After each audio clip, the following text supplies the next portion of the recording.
Hi there, my name's Bryony. I'm a psychologist and the head of coaching here at Relish. And welcome to our YouTube channel. We'd love it if you'd subscribe to our channel and like the videos that you're enjoying. We put up new content regularly, so it's great to see people coming back and engaging with the videos. Also feel free to leave a comment below if there's anything that you'd like to know more about, or if you have any feedback about what we're saying. So today we're talking about the question, will it last? The only relationship quiz you need to take. And this is kind of around the idea that, you know, for a relationship to be lasting and to be a long-term relationship, there are three things that are generally really important to have, or at least to cultivate. And this is communication, compromise, and commitment.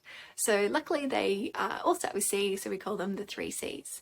And obviously it's not quite as simple as that, but this is a really good rule of thumb when you're reflecting on your relationship and trying to consider whether this is something that will last, or whether this is perhaps a relationship that isn't going to take the distance.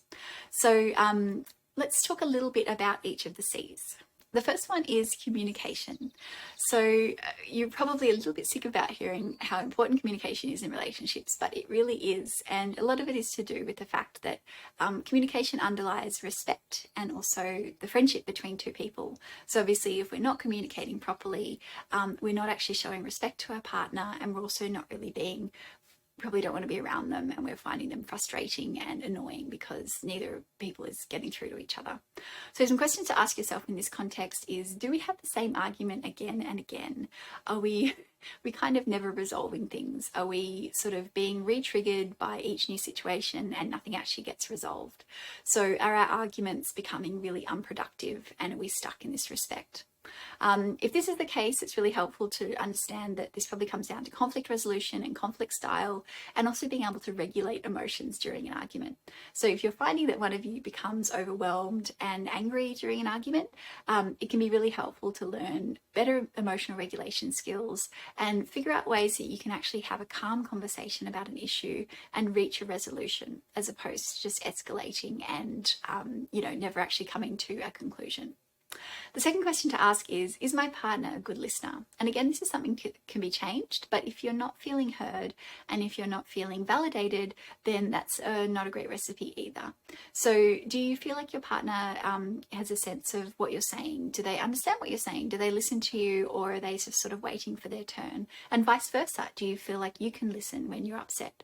So when we're having an argument with our partner, it can be really hard to listen because we are sort of in that fight or flight mode, and we're thinking about what we're going to say, or we're thinking about how wrong they are. So it can be really helpful to develop listening skills. We've got some great lessons in Relish around this, but it's kind of fundamental to communication, which of course is the cornerstone of a relationship. So building listening skills and also building conflict resolution skills is incredibly important for this cornerstone.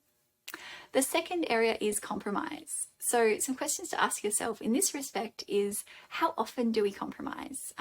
Is maybe one person compromising more than the other? Is this relationship built on maybe one person's needs, or do we have a good way of being able to meet halfway? Most relationships are around compromise and cooperation. Obviously, you can't just have one person who calls the shots and the other person rolls over. A lot of the time there will be somebody who's a little bit more dominant in the relationship, but finding ways to kind of advocate for each other's needs and understanding which battles to pick can be really, really helpful. Another question to ask is, how often do we resolve our issues? So again, thinking about compromise, how often do you actually feel like an issue has been resolved enough for you to move on from? Are you able to effectively resolve issues so that you can move forward, or do they keep coming up again and again? Compromise is a really tricky one because it does require a lot of, emotional intelligence. It involves the ability to be wrong and the ability to be disappointed, and this can be really tricky as well. And especially if we're new to relationships, or we're not used to this kind of concept of compromising and taking a step back, it can be a really big challenge. But just like the communication skills, it can be learned, and it is a matter of sort of 2 steps forward, 1 step back at times. The next C is commitment. So of course this is important for a relationship, and even relationships that are non-traditional still have that level of commitment, because really we do need that to establish trust and an emotional bond. So some questions to ask yourself are, do we make plans in the future together? So when you talk about your lives, or you talk about your plans, do you talk about the future, or are you really more focused on the now? Do you get a sense that your partner sees you as somebody that they will share a future with, or are they seeming to evade this conversation, or are they not actually including you in these plans? So do you find out plans that they're making, whether it's big plans around buying property or little plans around vacations, and they don't really seem to have factored you into it? This is something to consider, because of course, if you're considering a future with somebody, you will be talking to them about future plans. The other question to ask yourself in terms of commitment is, do we make sacrifices for each other? And again, this kind of goes back to the compromises, but do you get a sense that your partner is putting you in that position where you're making sacrifices? So perhaps they're foregoing, an event to go to one of your events, or perhaps they're, they're prioritizing you over something that maybe they wouldn't have done if they were single, and vice versa. Are you making some sacrifices for your partner? Are you driving to their house half of the time? Are you giving up something that you might have not given up otherwise? This is kind of that whole idea around, part of a relationship and part of being with someone is making compromises and sacrifices, not huge ones, but it shows that you're invested in somebody and that you're willing to do that for the relationship, essentially. So if that's not happening, whether it's on your side, on their side, or both, it could be that neither of you are quite committed to each other. So maybe you're starting to get emotionally and physically invested, but there's maybe something holding you back from actually taking that step.